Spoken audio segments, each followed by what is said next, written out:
Assalamualaikum warahmatullahi wabarakatuh. Perkenalkan, nama saya Ainun Hafijah Purba dengan NIM 2212030119. Saya dari Prodi S1 Pendidikan Guru Sekolah Dasar di Universitas Evarina Pematang Siantar. Baik, kepada rekan-rekan, Bapak, Ibu, saudara-saudara sekalian yang saya sayangi dan saya hormati.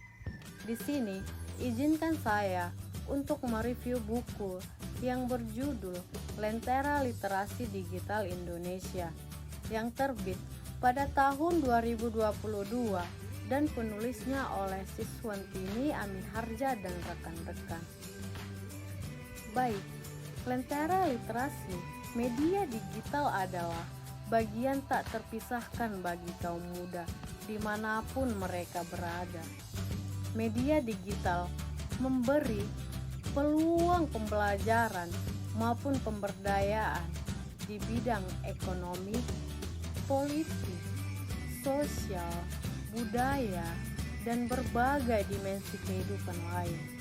Sebaliknya, media digital juga menawarkan banyak tantangan dimulai dari etika yang terabaikan saat berinteraksi di media sosial, kecakapan menggunakan media digital yang kurang memadai, keamanan media digital yang belum terjaga dengan baik, dan budaya bermedia digital yang kurang elok. Nah, adapun bab 1 yang berjudul Memahami Literasi Digital Menggunakan Media Digital.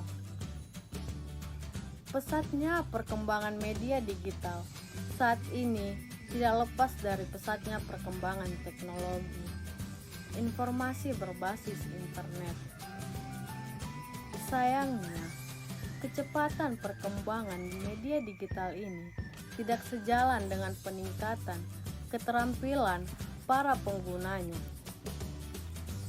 Nah, apa resikonya? Dalam pusaran informasi yang begitu cepat di dunia digital, kita sebagai pengguna media digital harus terampil menggunakan media digital. Tanpa keterampilan yang memadai, kita tidak bisa menggunakan media digital secara optimal. Kita juga tidak bisa menghindari diri dari beragam konten negatif serta terjebak dalam beragam kejahatan siber.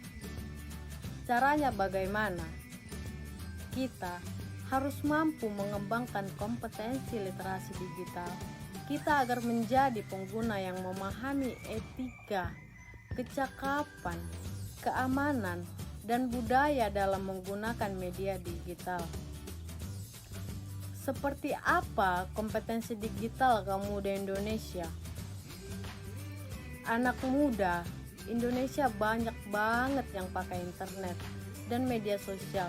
Tapi meskipun mereka sering main medsos atau media sosial, kemampuan mereka untuk menggunakan internet secara cerdas dan aman masih perlu ditingkatkan.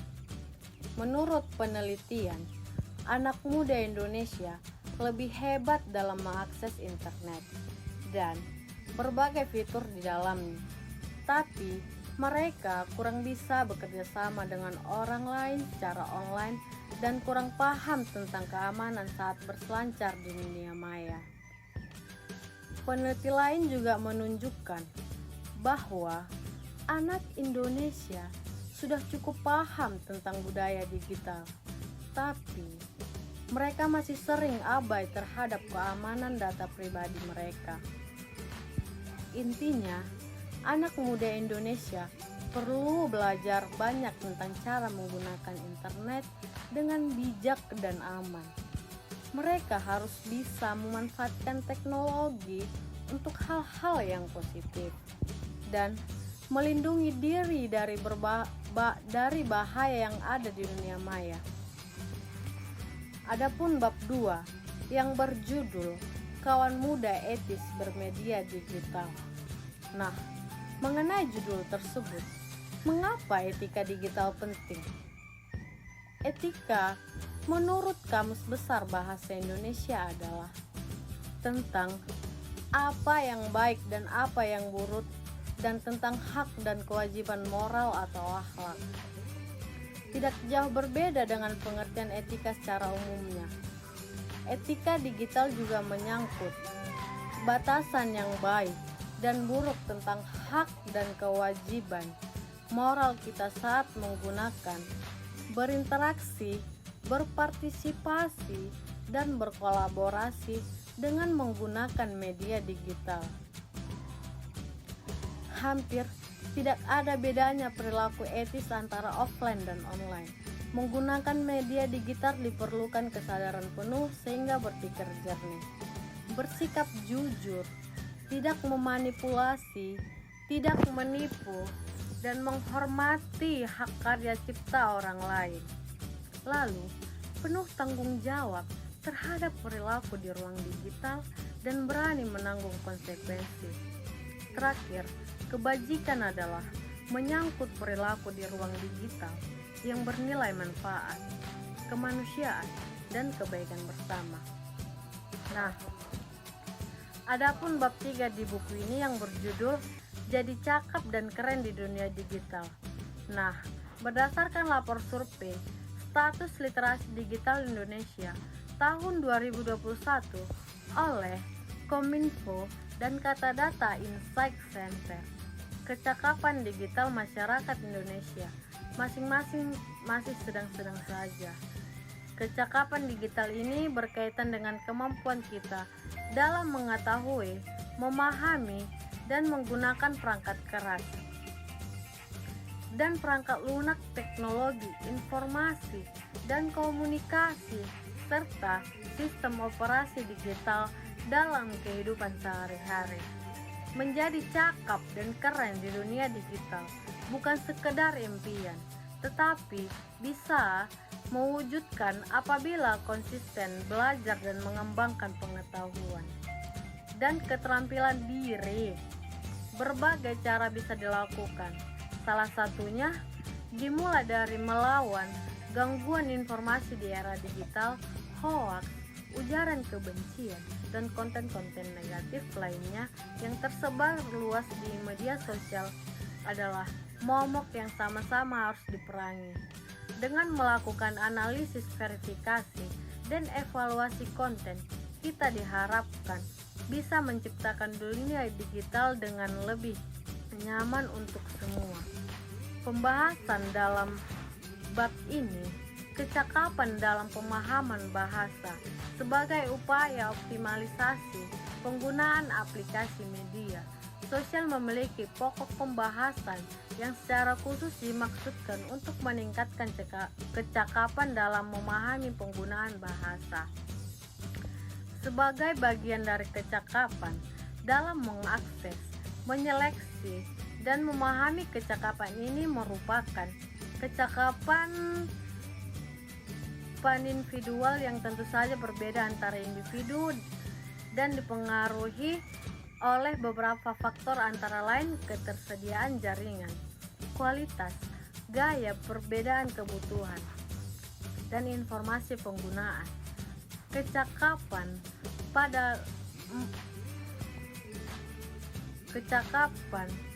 mendalam memahami bahasa juga penting untuk menjelaskan penggunaan aplikasi media sosial yang kerap sulit dipahami. Karena adanya perbedaan bahasa, itulah mengapa pengguna aplikasi alih bahasa dianjurkan.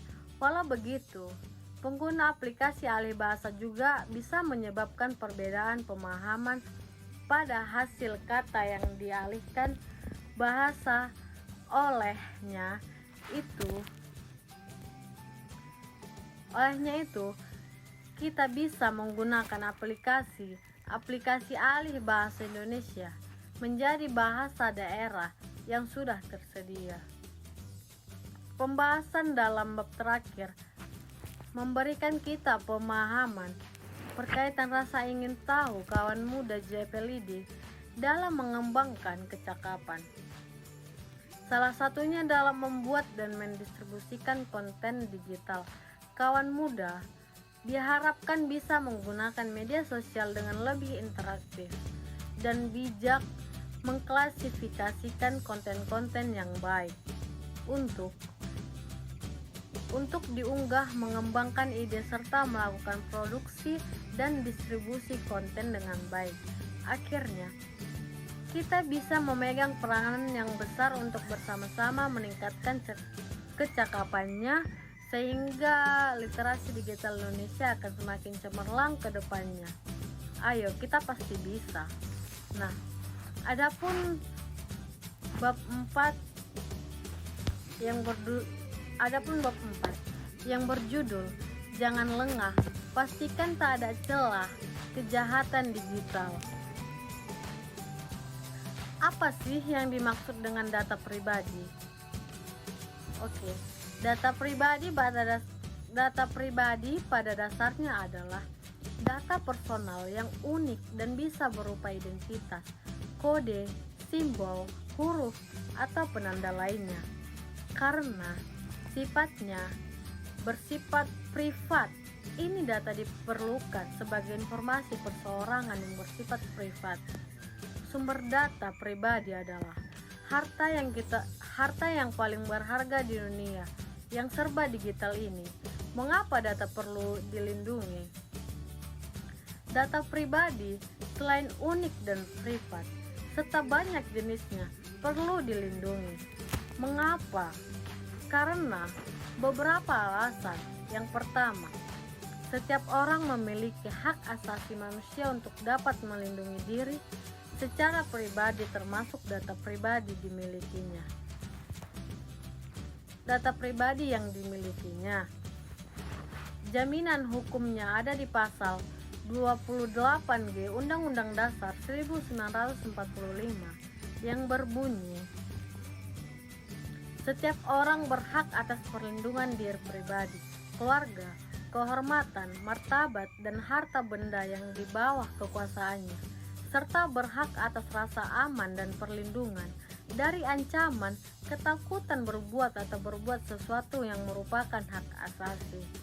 Pentingnya data pribadi untuk dilindungi ini juga diatur dalam Peraturan Menteri Komunikasi dan Informatika atau Menkominfo nomor 20 tahun 2016 tentang perlindungan data pribadi dalam sistem elektronik.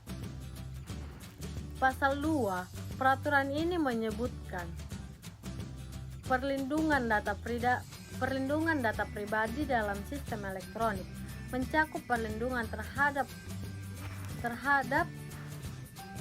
perolehan, pengumpulan, pengolahan, penganalisisan, penyimpanan, penampilan, pengumuman, pengiriman,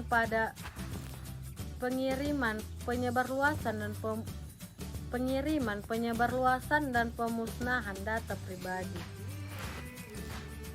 Berdasarkan peraturan tersebut, jelas-jelas ditunjukkan bahwa setiap orang memiliki hak atas data pribadinya untuk mengatur, mengedit, mengelola, maupun menghapus data pribadi yang dimilikinya, sekaligus menentukan kapan, bagaimana, serta untuk keperluan apa data pribadi tersebut diberikan kepada pihak lain. Yang kedua, perlindungan data pribadi penting untuk segala aktivitas transaksi jual beli secara daring yang semakin meningkatkan penggunaan data pribadi terutama dari pihak konsumen. Dalam hal ini adalah hak setiap konsumen untuk mendapatkan perlindungan data pribadi. Yang ketiga, perlindungan data pribadi penting untuk hubungan internasional terutama terkait dengan arus informasi dan perdagangan antar negara. Yang keempat, data pribadi adalah harta yang paling berharga di era digital ini karena bisa diperjualbelikan tanpa sepengetahuan pemiliknya serta menimbulkan banyak kerugian jika data tersebut bocor. Berdasarkan 4 alasan itu, perlindungan data pribadi adalah keamanan untuk keamanan digital yang perlu selalu ditingkatkan agar kita mampu menghindari beragam kerugian. Nah, bab kelima. Adapun judul bab 5 yaitu cara keren berbudaya digital. Apakah budaya itu? Bagi banyak orang, budaya berarti lukisan, tari-tarian, patung, batik, dan berbagai karya seni lainnya. Berbagai karya seni itu baru sebagian kecil dari apa yang kita sebutkan budaya. Karena sesungguhnya budaya adalah ekspresi yang lebih jauh, lebih luas. Budaya adalah segala sesuatu yang mewujudkan tindakan manusia, hasil pemikiran yang mewariskan berbagai hal di sekitar kita, mulai dari gagasan, nilai, perbuatan, hingga benda-benda yang kita sebut sebagai artefak budaya. Keunikan budaya digital diantaranya memungkinkan penggunanya mengembangkan jejaring kerjasama atau sekedar pertemanan dengan beragam orang dari beragam latar belakang.